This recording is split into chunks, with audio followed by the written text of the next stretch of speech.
Introduction to Web Programming JavaScript Part 1.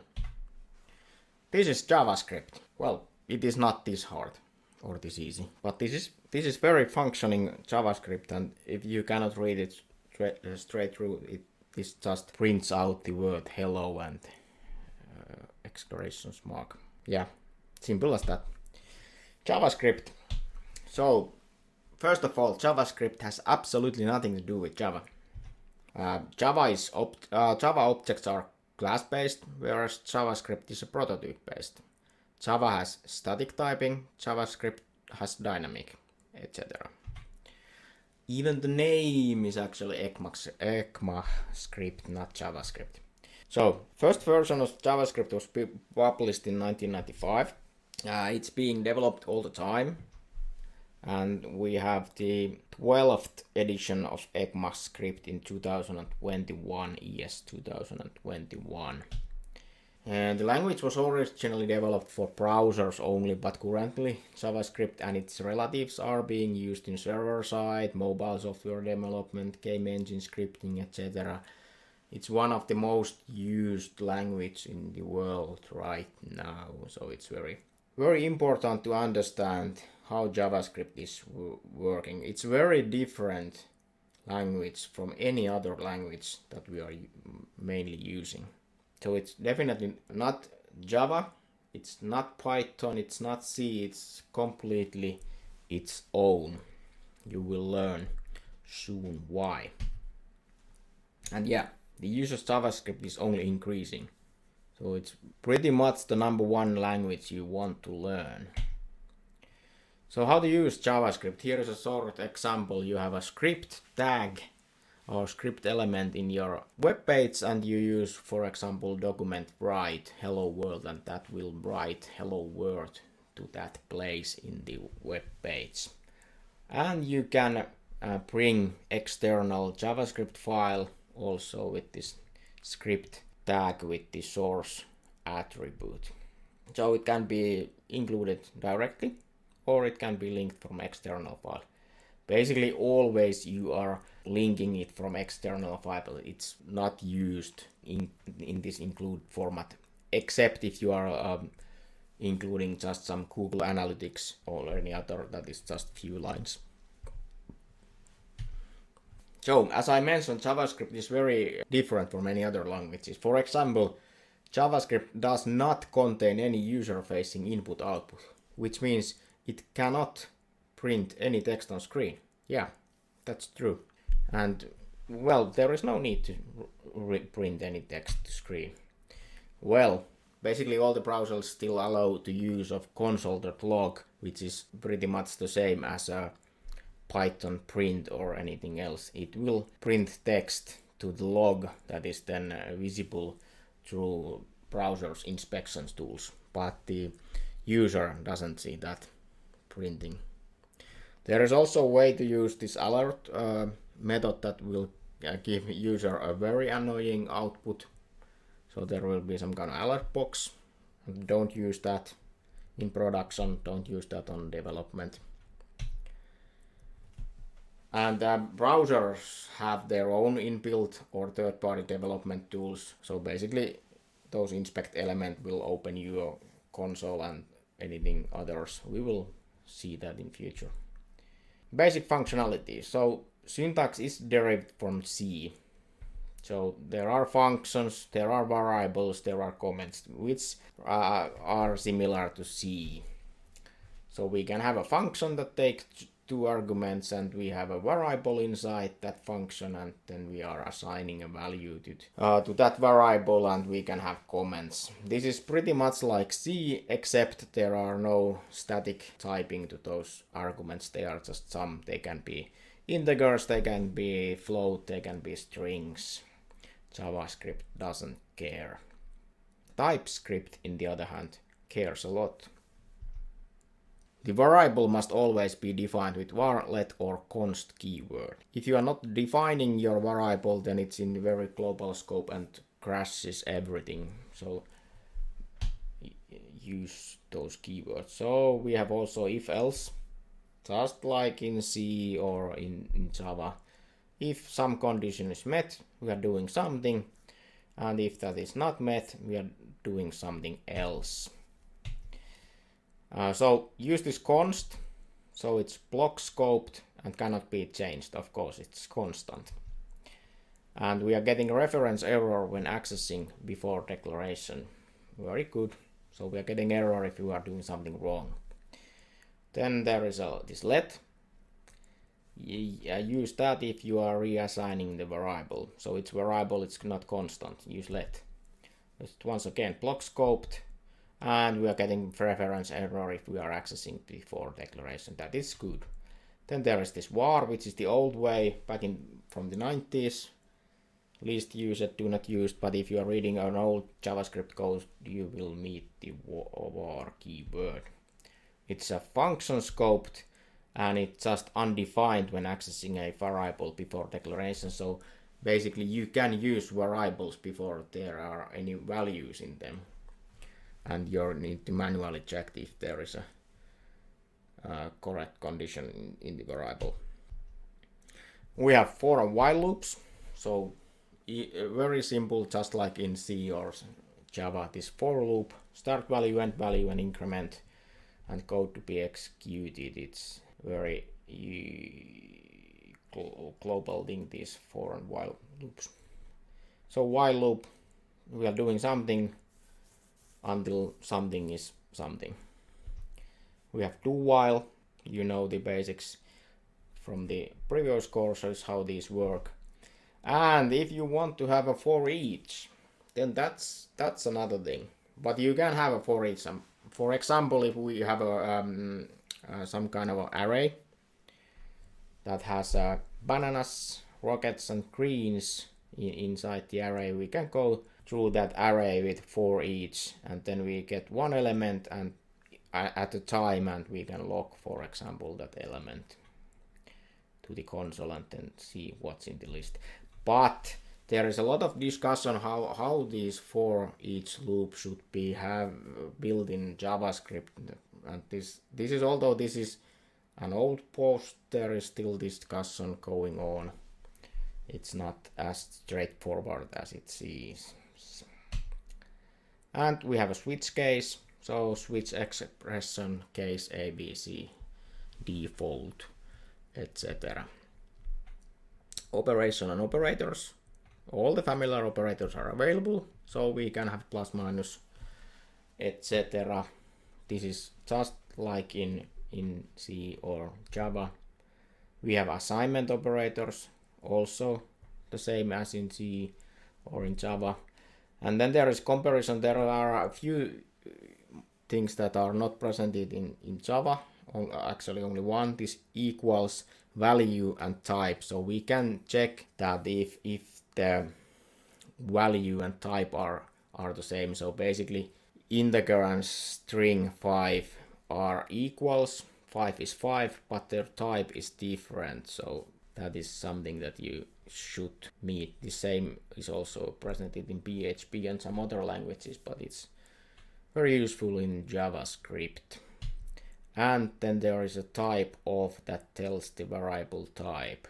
Type of John returns string, as it is a string.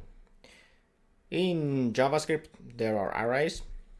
So JavaScript arrays are comparable to Python list or PHP arrays.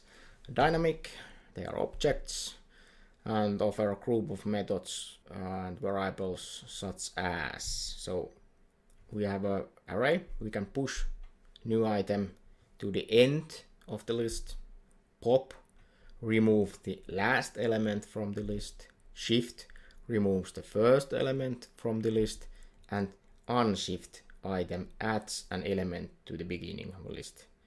If you think these are very straightforward terms, then okay, for me they have never been, but it seems that they are okay. Index of an item tells element's location on the list, and then there is a, for example, sort that arranges the list elements in alphabetical order, and JavaScript as Java also, it uses Unicode UTF-8 characters. Length tells the length of the list, And with arrays you can use this for each, which enables the list iteration. Let's have an example on this. Okay, so let's continue with our CV project. So we have a form here to get some data, but there is no functionality to leave this node anywhere, so nothing is really happening. And let's fix this issue. So first, let's create a few folders in our project.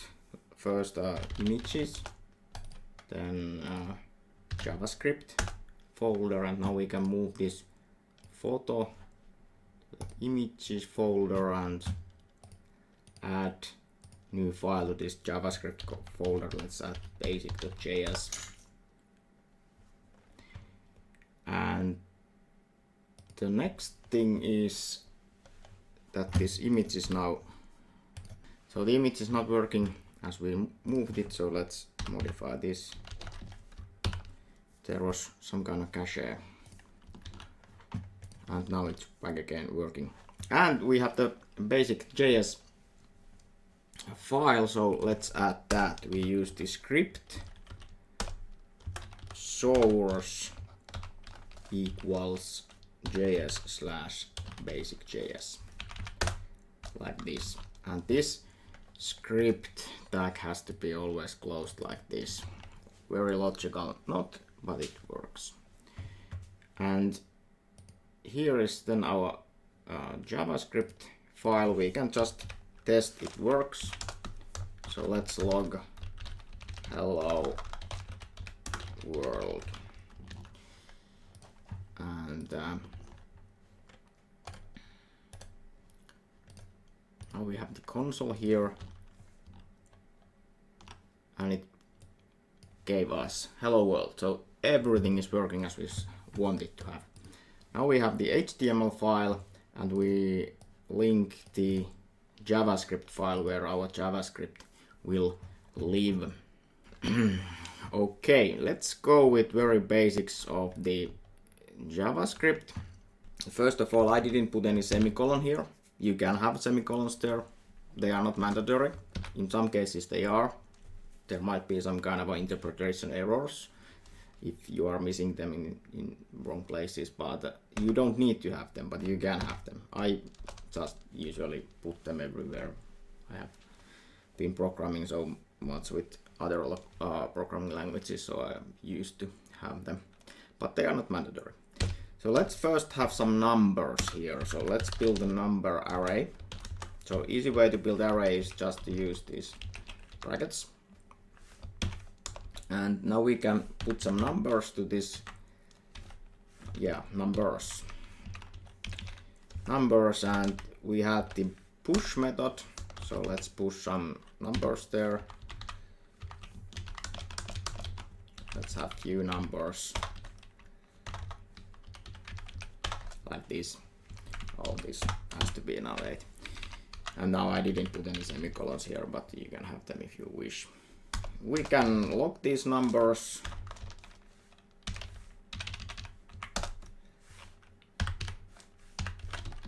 Like this. Let's see what happens. We refresh, and now this prints the array of these numbers. So we have the array, and its length is of course 4. There are 4 items: 0, first, second, and third item.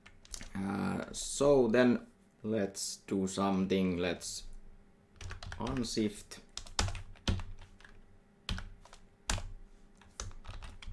unshift 16, and once again we can check what happens. Now we have added a 16 in the beginning, so now there are 2 16s there. Maybe this could be something else, like 666. Now there is a 666 in the beginning. Yeah, and then let's get one number out of the array.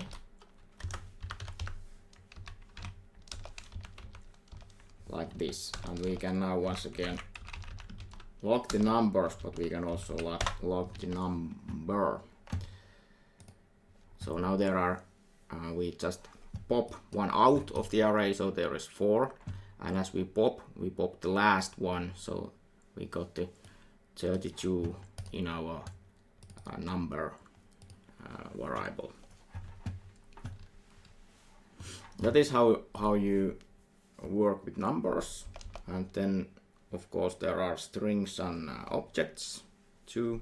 Let's shortly see how objects work. So we have a students array, just like the numbers array, but now we have a students array. Strange, it seems that I have put the semicolons here, but not here.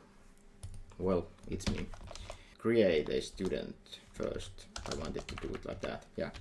So let's build a new student. And now we are not building array, but we're building object. So we are using those different brackets. This student has a name. Let's call him David. And he has ID. So it's something like this one. So this is an object. Student is has 2 attributes, name and ID. Then let's build a array of students, and now we can put some students inside this array. So first we push this existing student there, and then we can push something else. So we can just on the fly create a new object here. So let's call another student Jen, and it has ID like this one.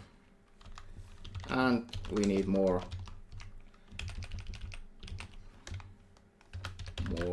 students here like this, and they cannot have the same IDs, of course, so let's modify those. And now we can log these students. We are not joining them. Let's see. So now there is an array of 4 students and their IDs. So this was one way to log, print them to screen using the console log, but of course we could, and we are giving us the whole array as a parameter, but of course we can go the array through for each loop. So students for each, and we take only one student at a time, and what we are doing, we are just logging the one student out of the array. So now it's giving us one student at a time, and we see that they are objects, whereas here we have integers. Okay, and then of course this was one way to print them. Actually now we have to use 2 ways. We can use traditional while loop. We have students length until it's bigger than 0. There are some students, and then we can just log this student pop. We are popping out a student, one student at a time. And now we went from the last one to the first one, and now the students array is empty.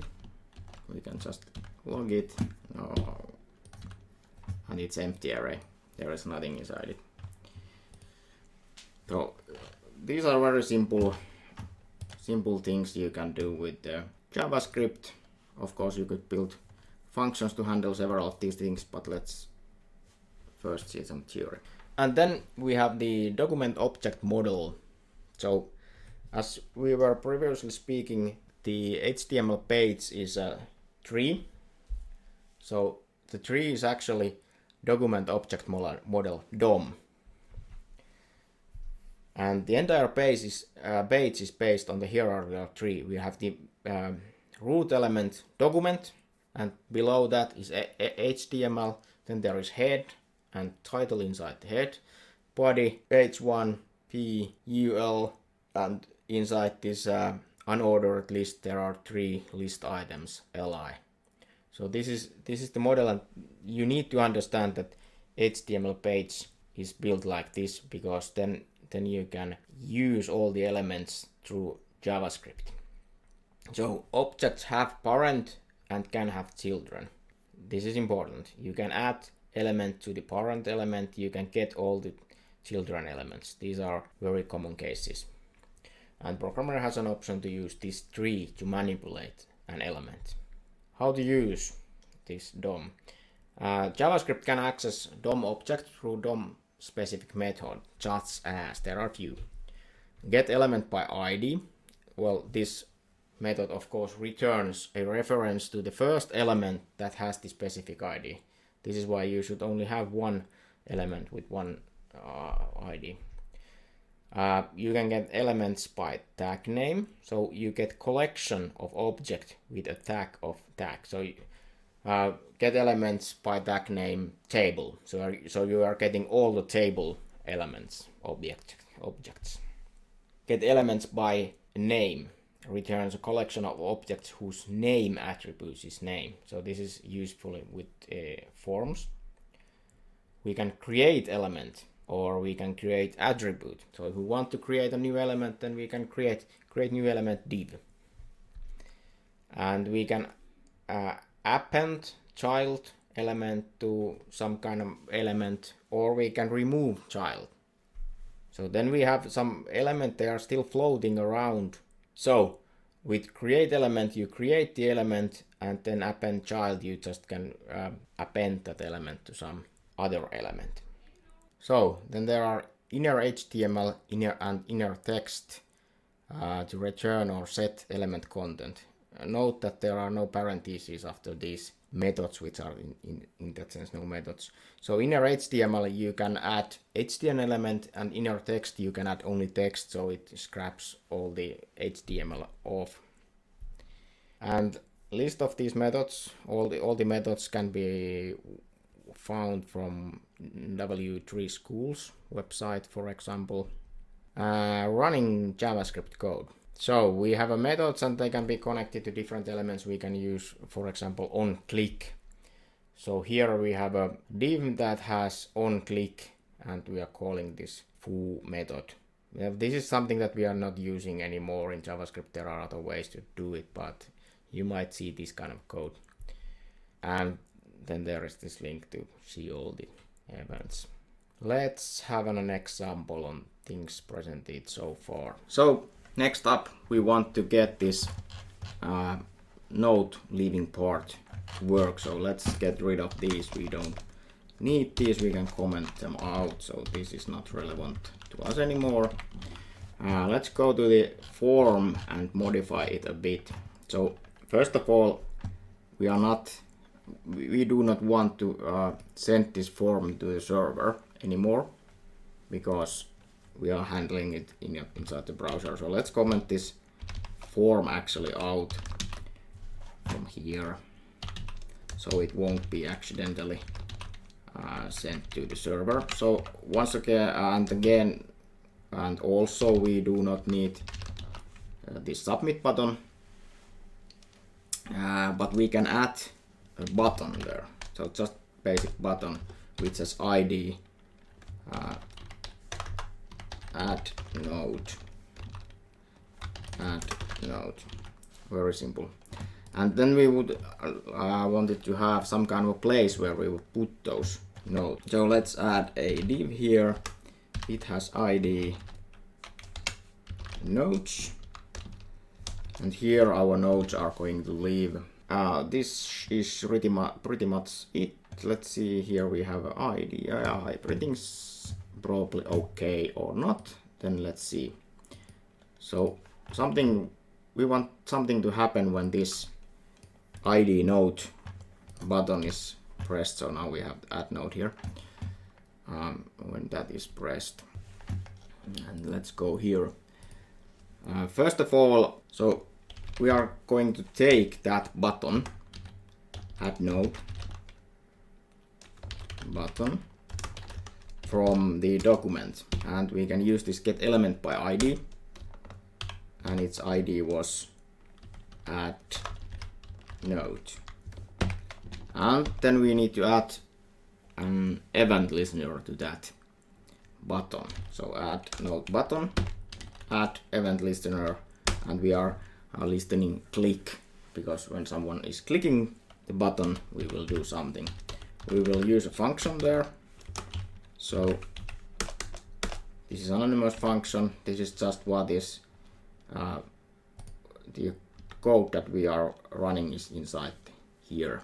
First of all, we take this nodes, which equals document get element by ID, and that's ID is node. So we have this nodes here. So we are taking the element and using that. How should we? Let's just do it like that. That nodes inner text equals foo, to see how if this is working or not. And now let's see. So uncaught type error cannot read properties of null. So what is a null? It means that this does not exist. Why this does not exist? Because the JavaScript is here and the button is created here. So when the JavaScript code is run, the button is not yet created.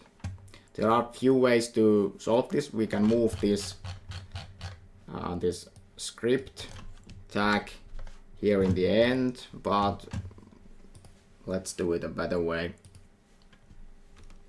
We can first check if the document ready state not equals loading. So if the ready state is not loading, then we have the document. So we can just log that document is ready, which is very good. Then we can just use this code here. So let's put this in a function. Now we create a new function called initialize code.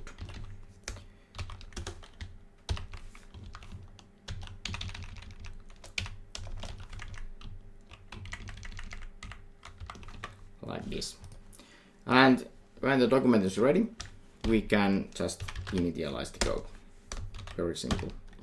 But of course, when this code is now run, the document is not ready. So we need to do something. So when it's not ready, we add an event listener to the document.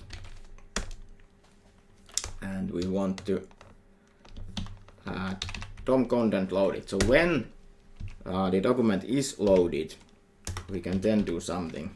And what we want to do is just call the, okay, we can print that. Now document is ready after waiting, for example. And then we can call the initialize code like this. Now let's see. Now we did not get any errors, and then if we press the button, we are getting a foo there. So it's adding or setting this text there. So it's working. So let's continue to improve. We would want it to get a node here, so we can get that through once again using this get element by ID. And now the element is in the message. Let's actually, yeah, let's use message and make sure that there was this ID called message. No, it's actually comment. Let's modify it message, it's better. As this is not a comment, it's a note. Yeah. So we get a message. Let's see if this is yeah, and that's the element, but we want to get the text inside that element, so we are using value. This is the form element and its value that we are using, like this. So let's check. Hello, and it's working. Hello there. Now it modified the text. But we want to leave several nodes, so we need to build a better system there. So first, let's have a new HTML element. Dynamically, let's add a new paragraph. And we can get that by creating a new element. We are not creating a div, but we are creating a paragraph like this. And now to inside this paragraph, we need to put that text. So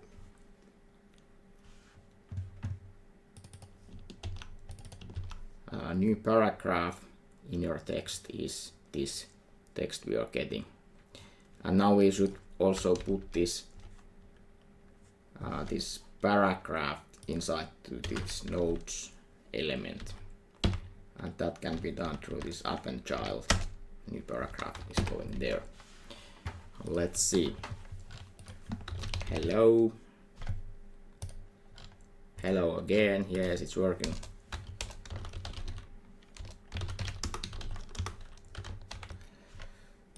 Now we are getting new nodes.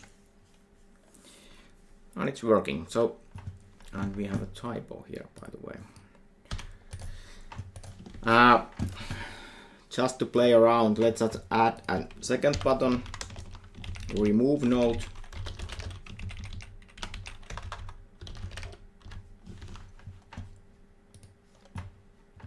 So basically we just need this similar lines here, remove and remove.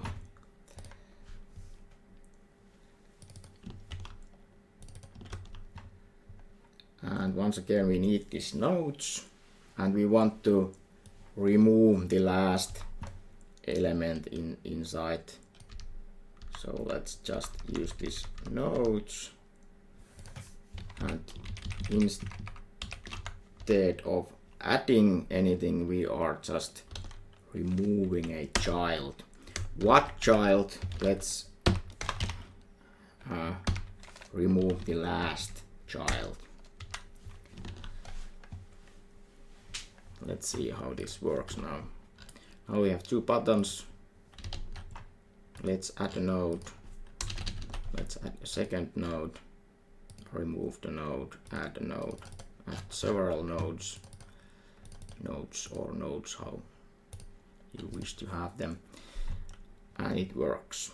And once again, if we refresh the site, then there is nothing. So they are not saved to anywhere. They are just inside the memory, inside the browser.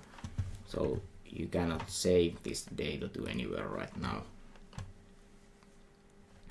And if we are just adding a node like this, it would be nice to see how many nodes there are. So let's add a node counter, and let's set it's 1. Well, actually it's 0 in the beginning, so there are no nodes in the beginning. And this, when we add a node here, let's add also this node counter here. We can just add like it here.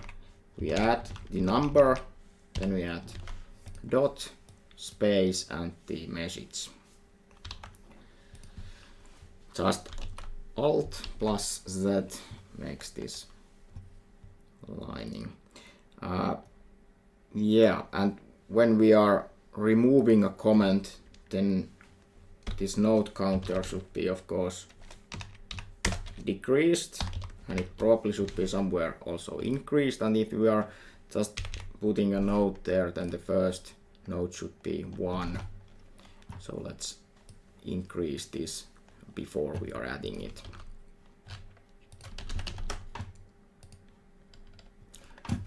Node counter is not defined on line 23 here.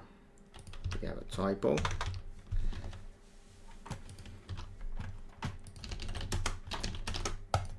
Yeah, now we got, it's the first, it's the second. And now we have already 11 nodes, and we can remove those, always the last node, and add, and the numbering goes well. So these are the basic things you can do with JavaScript. Just very basic how you use the document object, and you can get elements, you can play around with these elements, you can create elements, remove those elements, add elements to the document object model. So that's what you are working with. And this console thing is the thing you play around. So now we have added few comments here. So in our web page we have these nodes, and there are those new paragraphs we have added. So these were not present when we first loaded the HTML page, but we have dynamically added these elements here. So conclusion. This was a very quick introduction to JavaScript. There will be a follow-up part which will cover, for example, objects. There are plenty of documentation. Mozilla has very good JavaScript and other documentation. Then there is this W3 Schools. It's not that deep documentation, but it's still some kind of a documentation.